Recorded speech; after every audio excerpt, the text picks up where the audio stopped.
support of the Der Spiegel and column.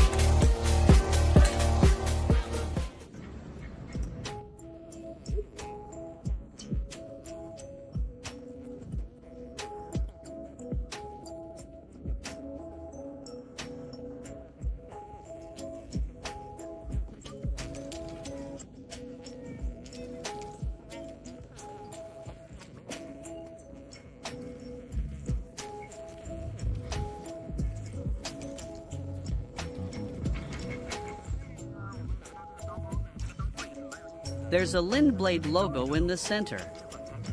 It's because it's an OEM product. And then, this knife bag is a rope buckle. It's also quite interesting. Let's open it to see. Wrap it around a lot of times like this. Then it opens. Round and round and round and round. The screw just fell out. So we can see the number of screws. There are 2 pairs of screws already installed. I think it's been adjusted. Put them back in this order. Can be used directly. And these are the screws for the end of the shank. There's no problem with the number of parts in this set. And now let's take out the knife itself and take a look at it. The packaging is still very good. We can see that after taking out the knife, there is a little bit of oil on the surface. It should be the factory protection oil. Let's take a look at the appearance of this knife. The first thing that catches your eye is the pattern G10 patch. Black and white. Very eye-catching.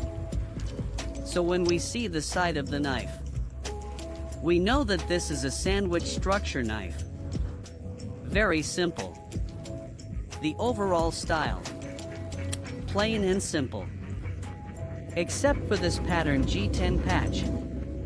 It's quite dazzling. There's not much else on the top. This style? I still like it. Simple and fancy. After receiving it, the quality control is still very good. It's effective and does not hit the edge. And it's not shaking at all. Leader's words. In this aspect of quality control is still doing very well. This is not to worry. Let's listen to the sound performance. The rebound is still quite good. As a sandwich knife, this rebound is already very good. Okay, what about this Theseus? Overall, it's very playable. It's very playable. For some difficult movements, you can control it very well. In addition, this simple but sharp appearance.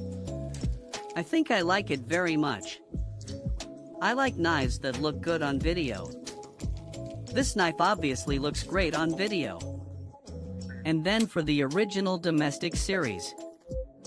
For those of you who are interested,